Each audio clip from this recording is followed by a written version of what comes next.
Direktur Parameter Politik Indonesia, PPI, Adi Prayitno memprediksi pasangan Anies Baswedan dan Muhaimin Iskandar, Amin, alias Anies Cak Imin bakal bubar sebelum pendaftaran Capres dan Cawapres di Komisi Pemilihan Umum, KPU, Oktober bulan depan. Nantinya, kata Adi, hanya ada dua poros dalam pemilihan presiden, Pilpres 2024, yakni, poros koalisi Prabowo Subianto dan poros koalisi Ganjar Pranowo. Kalau dua poros itu diasumsikan Ganjar dengan Prabowo lawan Amin, saya kira nggak mungkin. Tapi kalau dua poros itu Ganjar head-to-head dengan Prabowo, itu mungkin Amin ini bubar jalan. Partai-partai pengusungnya ada yang ke Prabowo ada yang ke Ganjar itu lebih mungkin, tidak perlu nunggu lebaran kuda, kata Adi dalam diskusi di kawasan Jakarta Selatan, Sabtu, tanggal 23 September tahun 2023. Adi pun meragukan parpol pendukung Anies Baswedan sebagai baca pres dalam kondisi solid. Dia bilang tabiat Cak Imin yang suka melakukan lompatan politik menjadi alasannya. Saya cukup menduga bahwa sangat mungkin Amin ini tidak bisa berlayar di 2024. Muhaimin ini kan di PKB tipikal politisi yang suka lompat-lompat, siapa yang menyangka bisa terjebak cinta satu malam gitu antara PKB dan Nasdem, jelasnya. Lebih lanjut, Adi pun mengungkit sudah banyak poros politik yang dibentuk Cak Imin justru harus berakhir dengan bubar. Kan sudah banyak poros politik yang bubar, KIP bubar, kemudian KKIR bubar, Semut Merah bubar. Jadi sekali lagi maka kemungkinan kuat dua poros itu terjadi head-to-head antara Ganjar dan Prabowo dengan asumsi koalisi Amin ini wassalam, tandasnya. Wacana untuk menduetkan Prabowo Subianto dan Ganjar Pranowo dalam Pilpres 2024 belakangan ini kembali menguat, sering dengan munculnya isu dua poros koalisi. Terkait dengan wacana ini, pendiri lembaga survei Lingkaran Survei Indonesia, Denny J.A., memiliki hitung-hitungan. Dalam akun media sosial TikTok-nya, Denny J.A. menilai apabila hanya ada dua poros koalisi, maka Pilpres 2024 akan berlangsung satu putaran saja dan menghemat biaya. Berdasarkan survei yang dilakukan, hasilnya Prabowo dan Ganjar memperoleh kemenangan telak dengan angka 64,9%, sedangkan Anies Muhaimin mendapat 16,6%. Artinya, pasangan Prabowo dan Ganjar telak dengan selisih di atas 40%. Dan ini akan menjadi kemenangan tertinggi dalam sejarah pemilu langsung di Indonesia. Ia menyebut SBY pernah menang besar di Pilpres 2004 dan 2009, tetapi kemenangannya di bawah 61%. Sedangkan Prabowo yang berpasangan dengan Ganjar, kemenangannya di atas 62%. Lalu bagaimana jika dibalik, Ganjar menjadi presiden dan Prabowo menjadi cawapres? Kemenangan akan tetap diperoleh oleh keduanya dengan angka 60%. Sedangkan Anies Cak Imin hanya 20,6%. Menurut Denny J.A., pemilu presiden adalah peristiwa politik dan kalkulasinya adalah kalkulasi politik yang berbeda cara menghitungnya. Apa jadinya jika akhirnya yang maju di pemilu presiden 2024 hanya dua pasang capres dan cawapres saja, yaitu Anies dengan wakilnya Muhaimin melawan Prabowo dengan wakilnya Ganjar Pranowo. Pastilah siapapun yang menang, Pilpres berlangsung satu putaran saja, maka dana yang begitu besar yang diperlukan untuk putaran kedua dapat dihemat. Begitu pula dengan tenaga, pikiran, emosi untuk putaran kedua bisa dialihkan untuk hal-hal lain. Pilpres menjadi sangat efisien. Lalu siapakah yang menang jika hanya dua pasang capres-cawapres saja? Kita lihat datanya. Ini survei yang baru saja selesai dari LSI Denny J.A.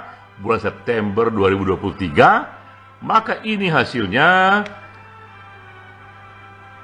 Prabowo dan Ganjar memperoleh dukungan 64,9%, sementara Anies dan Muhaimin dukungannya 16,6%. Kemenangan Prabowo dan Ganjar telak sekali di atas 40%. Inilah kemenangan tertinggi dalam sejarah pemilu langsung di Indonesia.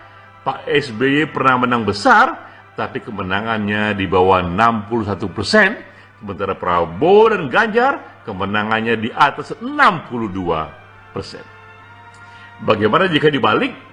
Ganjar capresnya, Prabowo cawapresnya, mereka juga menang tapi kemenangannya di angka 60%, sementara Anies dan Muhaimin di angka 20,6%, menang juga, telak juga, tapi kemenangannya di bawah 40%. Sementara jika Prabowo yang capres, kemenangannya di atas 40%. Juru bicara Anies Baswedan, Zulfikar Amir, menyindir program food estate. Zulfikar mengatakan bahwa praktek pembangunan cenderung otoriter berpotensi gagal. Yang menegaskan bahwa pasangan Anies dan Caimin akan meninggalkan model dan praktek pembangunan yang cenderung otoriter. Pernyataan itu disampaikan oleh Zulfikar pada Jumat 22 September. Pernyataan tersebut merespon penjelasan dari Ketua Harian DPP Partai Gerindra, Sufmi Dasko Ahmad. Sufmi sebelumnya mengakui bahwa Menteri Pertahanan Prabowo Subianto kesulitan menjalankan program food estate. Hal tersebut karena tanah untuk program lumbung pangan masih sulit ditanami. Menurut Zulfikar, persoalan pangan dan peningkatan produktivitas pertanian nasional lebih mudah dijalankan melalui pendekatan kolaborasi, di mana program tersebut diramu bersama dengan semua pihak dari atas ke bawah. Zulfikar mengatakan bahwa Amin akan memprioritaskan program pembangunan berdasarkan kondisi dan ketersediaan sumber daya lokal. Selain itu, mereka juga akan memanfaatkan sains dan data sehingga program pembangunan dapat berjalan secara efektif dan terukur. Zulfikar mengatakan bahwa kegagalan food estate sebagai proyek pemerintah sudah diprediksi.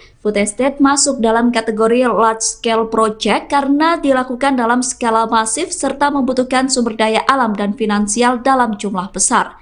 Zulfikar mengatakan bahwa proyek seperti food estate beresiko gagal karena bersifat top-down dan tidak melibatkan masyarakat lokal. Saudara, elektabilitas Prabowo Subianto berada di posisi nomor 1, artinya unggul dari dua baca pres lain yakni Ganjar dan Anies. Hal itu sesuai dengan hasil survei Indonesia Polling Station atau IPS. Elektabilitas calon Presiden Menteri Pertahanan Prabowo Subianto menduduki posisi teratas, mencapai perolehan responden 40,8%.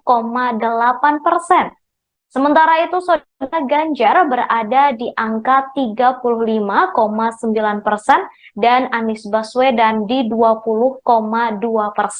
Survei IPS ini dilakukan pada periode 5 hingga 15 September 2023 di 38 provinsi di seluruh Indonesia. Jumlah sampel sebanyak 1.200 responden yang diperoleh melalui teknik acak bertingkat atau multi-stage random sampling.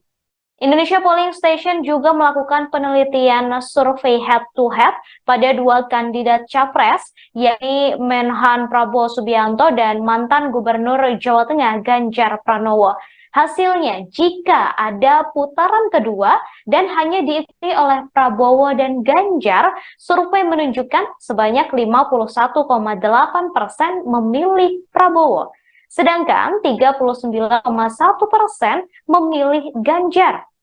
Adapun selisih elektabilitas baca pres Prabowo Subianto dengan Ganjar semakin lebar saat IPS membuat simulasi pilpres terjadi dua putaran dan hanya diikuti oleh dua capres saja. Bahkan dinyatakan dalam survei bahwa pendukung Anies Baswedan cenderung beralih pilihan ke Prabowo daripada ke Ganjar. Gus Imin. Mengenai isu dua poros makin menguatkan